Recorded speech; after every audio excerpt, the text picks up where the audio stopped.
میرے بھائیو اللہ کی قسم دنیا انتہائی خطرے پر آئی ہوئی ہے، خوفناک حالات کا شکار ہے۔ جب دھرتی میں بے حیائی پھیل جائے، دیکھو جب تک گناہ چار دیواری کے اندر ہوتا ہے نا، چار دیواری کے اندر تو اللہ درگزر کرتا ہے، جب وہ چار دیواری سے باہر آتا ہے پھر نظام بدلنا، یہی میرے رب کی سنت ہے۔ آپ کے ٹیک میں گٹر چل رہے ہیں نا، تو گٹر چلتا رہے، آپ کو کوئی پرواہ نہیں۔ جہاں گٹر رک کر بند ہو کر باہر ابلنا شروع ہوتا ہے نا، تو پھر آپ کی انتظامیہ یا جس کے گھر کے دروازے کے آگے گٹر ابلا، وہ شکایت کرتا ہے جناب گٹر صاف کیا جائے، وہ ابل رہا ہے، وہ باہر نکل رہا ہے، وہ بند ہو گیا ہے۔ پھر وہ آتا ہے، کوئی آدمی آ رہا ہو، کو صاف کر کے اس کے بہاؤ کو چالو کرتا ہے۔ ایسے ہی جب نافرمانی چار دیواری کے اندر ہو رہی ہو تو اللہ درگزر کرتا ہے، لیکن جب وہ باہر نکل آئے تو پھر یہ گٹر ہے جو بند ہو گیا، اس کو صاف کرنا پڑتا ہے۔ تو اس سے ساری دنیا خطرے کا شکار ہے۔ اللہ نے حیا ایمان کا سب سے بڑا شعبہ بنایا ہے۔ اور میرے بھائیو اللہ نے عورت کو پیدا ہی پردوں میں کیا۔ آدم کو پیدا کیا مٹی کٹھی کی، پتلا بنوایا، ننگا فرشتوں نے بنایا، 40 سال پڑا رہا، پھر اللہ تعالیٰ نے روح ڈالی، وہ اٹھ کے بیٹھ گئے، پھر اللہ نے کپڑے پہنائے۔ تو اگر اللہ ہوا کو بھی ایسی بناتا ہے تو کیا مسئلہ تھا؟ کوئی فرشتوں کو کوئی رغبت ہے عورت کی؟ ان کے لیے مرد ہو یا عورت، ننگی ہو یا کپڑے میں ہو، برابر ہے۔ نور کو کیا نسبت، کیا رغبت ہے مٹی کی بنی ہوئی شے سے؟ تو اگر میرا اللہ ڈبل مٹی کٹھی کر کے دونوں پتلے کٹھے بناتا کوئی فرق نہیں تھا، پھر دونوں کو زندہ کرتا، پھر دونوں کو کپڑے پہناتا۔ پہلے دن اللہ نے عورت کو پردوں میں پیدا کیا، آدم کی آنکھ کھلی ہے تو ایک مکمل وجود ان کے الٹی طرف بیٹھا ہوا ہے اور پورے لباس میں ہے۔ اللہ کہ ہوا کو کیسے بنایا گیا؟ اللہ کے سوا جس کی وہ بیوی ہے اسے بھی نہیں پتا چلنے دیا یہ کب بنائی گئی ہے۔ سوئے ہوئے اتنے پردے میں بنایا کہ نہ فرشتوں کی نظر پڑنے دی، نہ کائنات کی نظر پڑنے دی۔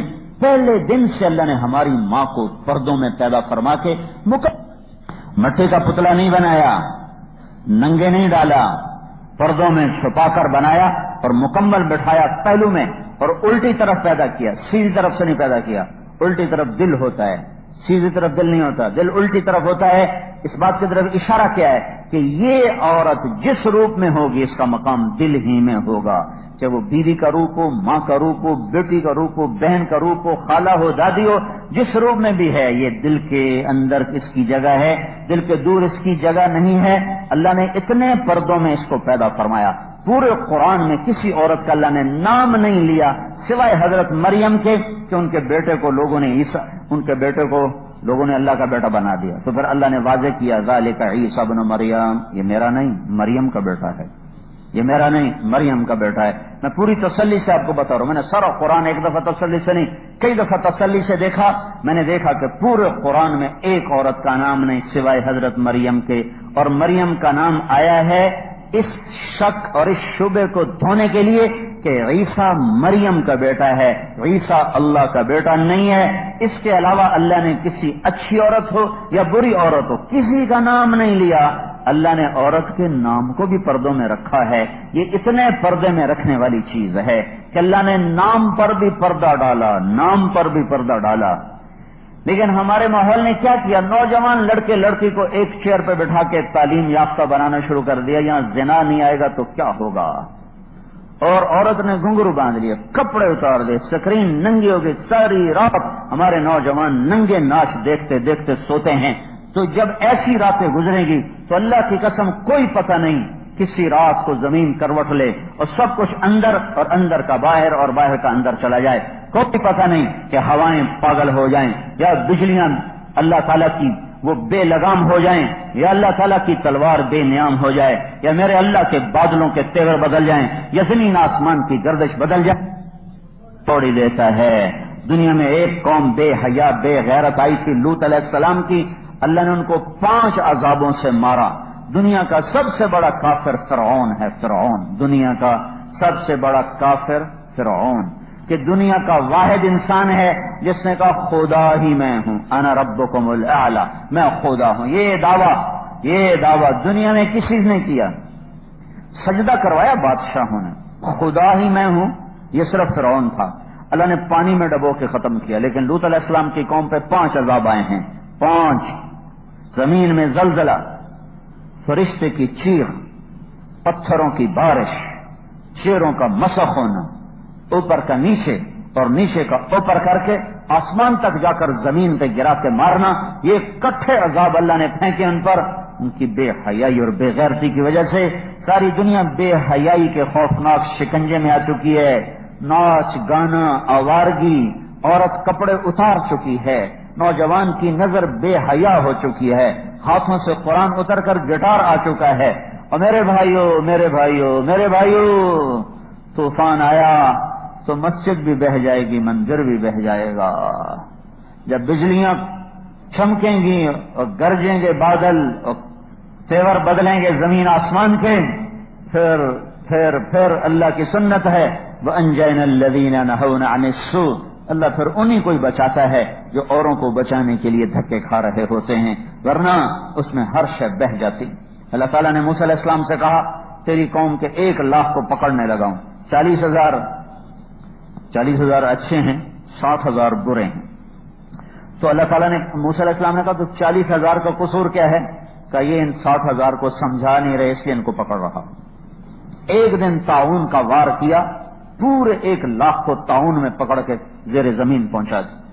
تو میرے بھائیو اللہ کا واسطہ دیتا ہوں، تبلیغ کو جماعت نہ سمجھو. تبلیغ اس وقت کا سب سے بڑا مرہم ہے، تبلیغ اس وقت کا سب سے عظیم کام ہے کہ ہم لوگوں کو ڈنڈے سے نمازی نہیں بنا سکتے، ڈنڈے سے شراب نہیں چھڑا سکتے، ڈنڈے سے ناچ گانا نہیں چھڑا سکتے. ہم ان کی منت کر کے، پاؤں پڑ کے، رو ہو کے، آنسوں سے ہم شیطان کو کنکری مار کے آ رہے تھے. شیطان کو پہلے دن 10 تاریخ تو اس وقت میں نائی ساتھ ہی کھڑے ہوتے تھے، وہ پل سے اترتے ہی نائی آگے کھڑے ہوتے تھے. یہ کافی پرانی بات ہے. تو وہیں وہ لوگ بعض خط کروا رہے تھے، بعض شیو کروا رہے تھے. تو ہم کنکری مار کے آ رہے تو سامنے ایک نوجوان وہ داڑھی پہ نا وہ صابن لگایا ہوا اور نائی اس کی شیو کرنے کے لیے تیار کھڑا ہوا ہے. تو ایک ہمارا ساتھی تھا پشاور کا راشد، اس کو پتہ نہیں کیا ہوا، وہ ایک دم اس کے پاؤں جا کے پڑ گئے اور رونے لگا، کہنے لگا ابھی گناہ معاف کرا کے آئے ہو، آتے ہی یہ گناہ نہ کرو. تو اس کو روتا دیکھ کر وہ نوجوان سیالکوٹ کا تھا وہ بھی رونے لگا اور اس نے اسے وہی تولیہ لے کر اپنی ساری داڑھی سے صابن صاف کر دیا اور نائی سے کہنے لگا میرا خط بنا دو، میں شیو نہیں کراؤں گا. اور شاید وہ ڈنڈوں سے کبھی داڑھی نہ رکھتا، چند آنسوں نے اس کے دل کی دنیا بدل دی. یہ آنسو اتنے قیمتی ہیں کہ اگر وہ 1000 عمرے کرتا اور 1000 حج نفلی کرتا اور 1000 گھر میں بیٹھ کے ذکر کی تسبیحاں پڑھتا، اللہ کے محبوب کی ایک سنت ایک نوجوان کے چہرے پہ سجانے پر جو اسے ملنے والا ہے وہ ان 1000 عبادات پر وہ نہیں لے سکتا کوئی جو ان چند آنسوؤں پر وہ لے جائے. کسی کی ہدایت کا ذریعہ بن جانا، کسی کو جہنم سے نکالنے کا ذریعہ بن جانا. میرے بھائیو یہ احسان عظیم ہے، احسان عظیم ہے پوری دنیا کے انسانوں پر، اپنے اوپر، اپنے ملک وقت. تو اس لیے بھائیو میری گزارش ہے تو میں بھی توبہ کرتا ہوں، آپ بھی توبہ کرو اور اس تبلیغ کے کام کے سوا کوئی چارہ نہیں ہے. حکومتوں سے امیدیں بھی نہ لگاؤ اور ان کو گالیاں دینا بھی چھوڑ دو، نہ ان پہ آس رکھو نہ ان کو برا بھلا کہو. یہ ہمارے جیسے مجبور انسان ہیں، ہمارے جیسے بے بس انسان ہیں، ہم سب نافرمان ہیں. ہماری نافرمانی کی وجہ سے ہمارا رب ہم سے روٹھ گیا ہے. اسے مناؤ تو زمین سے لے کر آسمان تک برکتوں کے دروازے وہ کھولے گا، خیر کے فیصلے وہ کرے گا، ہوائیں پھر وہ چلائے گا، موسم وہ بدلے گا، برکتیں وہ لائے گا. اللہ کو مناؤ. اللہ کو منانا دنیا کا آسان ترین کام ہے کہ ایک زندگی ہماری ہے کیا 60-70 سال. میرا اللہ کہتا ہے میرا بندہ تو اتنے گناہ کر کہ آسمان کی چھت کو لگا دے. آسمان کی چھت کو گناہ لگانے کے لیے نا میں آپ کو اللہ کی قسم کھا کے کہتا ہوں، اگر ساری دنیا کے انسان بڑا شیطان بن جائے، وہ بڑا شیطان ابلیس، اور جنات بھی ابلیس بن جائیں اور فرشتے بھی زمین پر آ کر وہ بھی ابلیس بن جائیں اور یہ سارے مل کر قیامت تک گناہ کرتے کرتے کرتے مر جائیں، اللہ کی قسم یہ سب مل کر اتنے گناہ نہیں کر سکتے کہ آسمان کی چھت کو لگا دیں۔ اور میرا اللہ کہہ رہا ہے لو بلغت ذنوبک عنان السماء، ٹیک کا ایک نوجوان، ایک مرد، ایک عورت، لاہور کا ایک مرد، ایک عورت، ایک کہہ رہا ہوں ایک، اتنے گناہ کر میری بندی، اتنے گناہ کر میرا بندہ کہ آسمان کی چھت کو لگا دے، پھر صرف ایک دفعہ کہہ دے یا اللہ معاف کر دے تو میں سارے ہی معاف کر دوں، بلا ابالی، مجھے یہ پرواہ نہیں ہوگی کہ مجھ سے کوئی پوچھے گا، اور مجھے یہ بھی پرواہ نہیں ہوگی کہ تو دوبارہ پھر کرنے لگ جائے گا، میں کہوں گا جاؤ معاف کر دیا۔ یہ میرا اللہ ہے، معاف کرنا اس کے ہاں ایسا خوبصورت عمل اور اتنا پسند ہے۔ قارون، ان قارون کان من قوم موسیٰ فبغى علیہ، قارون کا نام آپ نے سنا ہے نا؟ قارون کا جرم کیا تھا؟ موسیٰ علیہ السلام پہ زنا کی تہمت لگائی تھی۔ موسیٰ علیہ السلام اللہ سے روئے تو اللہ نے کہا، اللہ کے سامنے روئے تو اللہ نے کہا زمین کو کہو جو کہے گا وہ کرے گی، تو انہوں نے کہا پکڑو اسے، جب زمین نے پکڑا تو وہ رونے لگا، کہا مجھے معافی دے دو، اسے پتا چل گیا میں اب گیا، تو موسیٰ علیہ السلام نے کہا اور پکڑ لو اسے، تو اب وہ منتیں کرتا گیا اور موسیٰ علیہ السلام کہتے گئے اور پکڑو اور پکڑو، وہ سارا زمین میں غائب ہو گیا۔ تو میرے اللہ نے کہا موسیٰ تیری منتیں کی تو نے معاف نہ کیا، میری عزت کی قسم ایک دفعہ میری منت کرتا میں معاف کر دیتا، وعزتی لو استغاث بی لاغثتہ، میری عزت کی قسم ایک دفعہ مجھ سے معافی مانگتا میں معاف کر دیتا۔ تو جو قارون جیسے کو معاف کرنے کے لیے انتظار میں ہوگا، ایک دفعہ کہہ دے تو ہم تو اللہ کے نبی کی امت ہیں، اوپر اللہ رؤوف الرحیم ہے، نیچے اس کا نبی رؤوف الرحیم ہے۔ اللہ اپنے بارے میں بھی کہتا میں رؤوف الرحیم ہوں، اپنے نبی کے بارے میں کہتا میں رؤوف الرحیم ہوں، اپنے بارے میں کل کائنات کی بات کرتا ہے تاکہ خالق اور مخلوق میں فرق رہے، اور اپنے نبی کے بارے میں بالمؤمنین کی بات کرتا ہے کہ یہ ایمان والوں کے لیے رؤوف الرحیم ہے۔ ہمارا تو معاملہ ہی بہت آسان ہے، ادھر توبہ کرو ادھر سارے معاف۔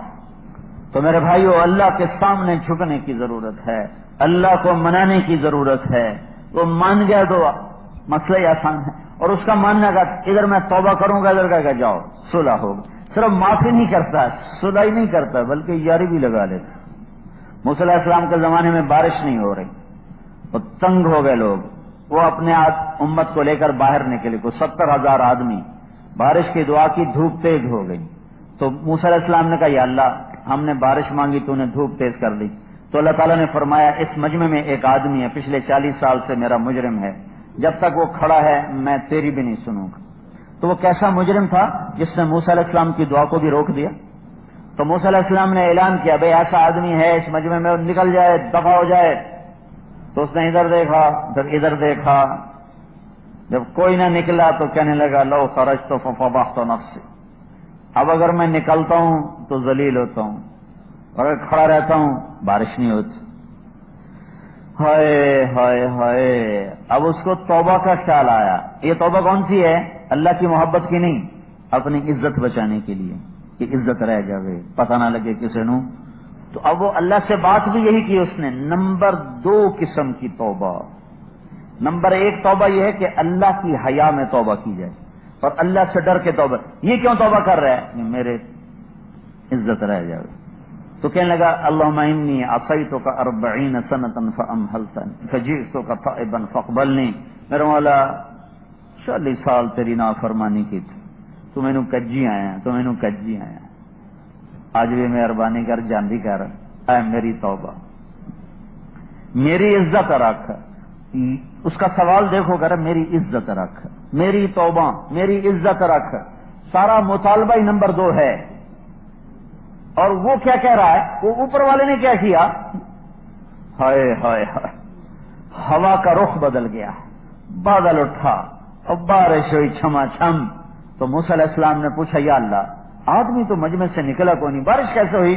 تو میرے اللہ نے کیا کہا؟ جس کی وجہ سے روکی تھی اسی کے تو فعل ہو گئی، سمجھ رہے ہو؟ اس کے وسیلے سے اتنی جلدی اتنا اوپر چلا گیا کہ اس کے تو فعل ہو گئی۔ تو موسیٰ علیہ السلام کہنے لگے یا اللہ وہ کیسے ہو گئی؟ تو میرے اللہ نے کہا اس نے توبہ کی، ہم نے صلح کی، بس گل مک گئی۔ 2 حرفیں توبہ کی تھی، آپ صلح کی تھی۔ کیوں کہ اللہ پر کوئی چیز اثر نہیں کرتی، میں تو معاف کرنے میں اس لیے دیر لگاتا ہوں کہ میرے اوپر زیادتی کا اثر ہوتا ہے، وہ جب تک اثر ختم نہیں ہوتا معاف کرنے کو دل نہیں کرتا۔ اور اللہ بے نیاز، سارے سجدے میں پڑ جاؤ بے نیاز، سارے فرعون بن جائیں بے نیاز، ساری دنیا شیطان بن جائے بے نیاز، ساری دنیا جنید بغدادی اور عورتیں رابعہ بصری بن جائے بے نیاز، نہ ہمارے سجدوں کی پرواہ نہ ہمارے کفر کی پرواہ، لہذا وہاں دوستی بڑی جلدی لگتی ہے۔ تو میرے اللہ نے کہا اس نے توبہ کی، ہم نے صلح کی۔ تو موسیٰ علیہ السلام کہنے لگے کون ہے؟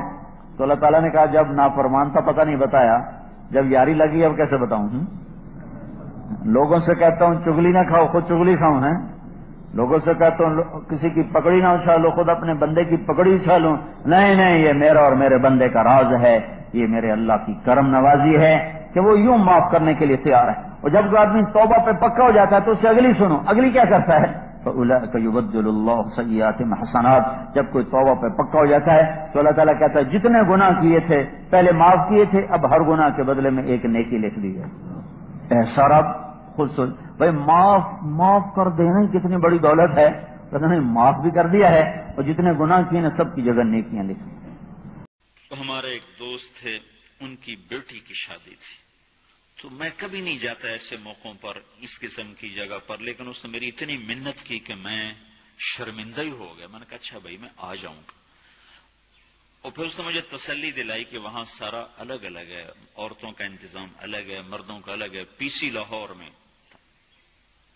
تو میں نے کوئی 30-32 برس کے بعد اس ہوٹل میں قدم رکھا، ماضی کے دھندلکوں میں جھانکتے کتنی صبحیں کتنی شامیں وہاں گزری ہوئی تھیں غفلت کی۔ تو میں جب وہاں سے نکلنے لگا کھانے کے بعد تو عورتیں نکل رہی تھیں، اکثر بے پرد تھیں، تو وہاں گیلری میں مجھے کسی نے روک لیا، وہ مجھ سے بات کرنے لگ گیا، میں کھڑا ہو گیا، دائیں بائیں کچھ اور عورتیں کھڑی تھیں، اتنے میں سب کی نظر پیچھے لگی، عورتوں کی بھی مردوں کی بھی۔ تو مجھے سمجھ میں نہیں آیا کہ یہ نظریں پیچھے کیوں اٹھ رہی۔ کیا دیکھا، میرے قریب سے ایک خاتون گزری جو سر سے لے کر پاؤں تک مکمل برقعے میں، ہاتھوں پہ بھی دستانے تھے اور پاؤں میں جرابیں تھیں، اور ایک بالکل سادہ سا برقع انہوں نے پہنا ہوا تھا۔ جب وہ گزری ہے تو ایک دم سناٹا چھا گیا، سارے عورتوں پر بھی سارے مردوں پر بھی۔ تو مجھے اس وقت خیال آیا کہ یہ حق ہے، یہ سورج جب چمکتا ہے تو ہر ایک کو اس کی روشنی نظر آتی ہے۔ وہ عورت اتنے اعتماد سے گزری، ورنہ ایسے ماحول میں تو جنہوں نے پردے کیے ہوتے ہیں وہ پردے اتار دیتے، سر سے دوپٹے اتار دیتے، وہ اس میں اس طرح گزری،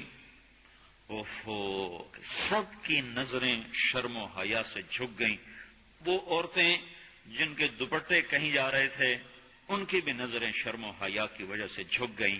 یہ مسلمان عورت کی پہچان ہے، یہ فاطمہ کی بیٹی ہے، یہ خدیجہ کی بیٹی ہے، یہ مغرب کی ننگی بیٹی نہیں ہے کہ جہاں ماں بیٹی کا تصور ختم کر دیا گیا ہے، اب وہ گندگی ہماری طرف پھینکنا چاہتے ہیں، وہ ہمیں یہ گند چاٹنے پر لگانا چاہتے ہیں، اور ہم اللہ کی منت کر رہے ہیں یا اللہ تو اس نظام کو توڑ دے۔ ہماری تو بے بسی ہے، ہماری بیٹیوں کے سر سے دوپٹے اتر گئے، کپڑے مختصر ہو گئے، عجب حال ہے۔ حیا پتہ نہیں کہاں ہی روٹ کے چلا گیا، نظر ہی نہیں آتا۔ پہاڑوں میں جا کے بھی ڈھونڈا، وہاں بھی نہیں ملا، صحراؤں میں گئے، دریاؤں میں گئے، کہیں نہیں ملا۔ کبھی ایک صفت ہوا کرتی تھی، آج پتہ نہیں کہاں سے ملے گی، کس بازار سے ملے گی، وہ منڈیاں ہی بند ہو گئیں۔ جس قوم کی بچیاں ناچ گانے کو اپنا شعار اور شوق بنا لیں، ان کی نسل سے اب خالد بن ولید نہیں پیدا ہو سکتے، ناچنے والے ہی پیدا ہوں گے۔ محمد بن قاسم نہیں پیدا ہو سکتے، طارق بن زیاد نہیں پیدا ہو سکتے۔ ربیع ابن خفیم رحمت اللہ علیہ ایک بڑے بزرگ گزرے ہیں، کچھ لوگ ان سے حسد کرنے لگے۔ ایک عورت تھی فاحشہ، بڑی خوبصورت، بہت حسن و جمال، اسے انہوں نے 1000 درہم دیے کہ تجھے یہ ہم انعام دیں گے، تو ربیع کو گمراہی پہ لے آ۔ اور سب سے بڑا فتنہ تو اسی وقت شروع ہوتا ہے جب مرد اور عورت کا آزادانہ اختلاط ہوتا ہے۔ 1000 درہم مال آدمی کو اندھا کر دیتا ہے، جیسے آج ہم اندھے ہو چکے ہیں مال کی محبت میں۔ تو اس عورت نے لبست بأحسن ما عندها ما قدرت، جو اس کے پاس سب سے عمدہ لباس تھا وہ پہنا، اور سب سے عمدہ خوشبو لگائی، اور سب سے اعلیٰ اپنے آپ کو بناؤ سنگھار کے ساتھ سجایا سمارا۔ وہ رات کو نماز پڑھ کے جب مسجد سے نکلے، فبرزت لہو وہی صافرہ، تو ایک دم ان کے سامنے آئی چہرہ کھولے ہوئے اور بڑے انداز سے چلتی ہوئی۔ جب حضرت ربیع کی نظر پڑی تو ایک دم نگاہوں کو جھکا لیا اور فرمایا، اے بہن، جس حسن پر تجھے ناز ہے اور جس حسن پر تو مجھے بھٹکانے آئی ہے، تو یاد کر اس دن کو، کیف بکی لو حلت بک الحمى، وہ دن یاد کر جب اللہ تجھے کوئی بیماری ڈال دے اور تیرے چہرے کی رونق کو چھین لے اور تو ہڈیوں کا ڈھانچہ بن جائے، تو تیرا حسن کہاں چلا جائے گا؟ اور کیف بکی، یا تیرا کیا حال ہوگا جب تجھے قبر کے گڑھے میں ڈالا جائے گا، اور اسی تیرے خوبصورت چہرے پر اور اسی چمکتے دمکتے چہرے پر جس پر آج تجھے ناز ہے، اس پر جب قبر کے کیڑے چل رہے ہوں گے اور وہ تیری آنکھوں کو کھائیں گے اور تیرے گالوں کو نوچ لیں گے اور تیری ہڈیوں سے تیرے گوشت کو الگ کر دیں گے اور تو ایک ڈھانچہ پڑی ہوگی، اور وہ دن یاد کر جب تجھے قبر میں منکر نکیر اٹھا کے بٹھائیں گے اور تجھ سے سوال کریں گے تو آج کس حسن پہ تجھے ناز ہے جو کل کو قبر کے کیڑوں کا شکار ہونے والا ہے۔ ایسے درد سے اس عورت سے بات کی کہ وہ بے ہوش ہو کے زمین پر گر گئی۔ جب اسے ہوش آیا تو ایسی توبہ کی کہ اپنے زمانے کی وہ سب سے بڑی ولیہ اور سب سے بڑی عابدہ اور زاہدہ بنی، دعائیں کروانے اس کے پاس لوگ آتے تھے۔ تو میری بہنوں، ہم تو دنیا میں ایسا پھنسے کہ موت بھولی، اللہ کے سامنے کھڑا ہونا بھول گیا۔ وہ ایسا وحشت ناک منظر ہے کہ جہاں سب بہن بھائی پیچھے ہٹ جائیں گے۔ یوم یفر المرء من اخیہ وامہ وابیہ وصاحبتہ وبنیہ لکل امرئ منہم یومئذ شأن یغنیہ۔ اس دن ماں بیٹی، باپ بھائی، خاوند بیوی جدا جدا ایک دوسرے کے قریب نہیں پھٹکیں گے۔ ہر آدمی کی پکار ہوگی، نفسی نفسی، یا اللہ مجھے بچا لے، مجھے بچا لے۔ فرشتوں کے پہرے، جہنم کی چیخ و پکار چنگھاڑ جو دلوں کو ہلا رہی ہوگی، اس کی آگ کی لپٹ اور اس کے شعلے نکل نکل کر انسانوں کو وحشت میں ڈال رہے ہوں گے، اور ترازو کے سامنے مجھے بھی لایا جائے گا اور آپ کو بھی لایا جائے گا، اور پوچھنے والا رب ہے اور جواب دینے والا یہ کمزور بندہ اور یہ کمزور عورت۔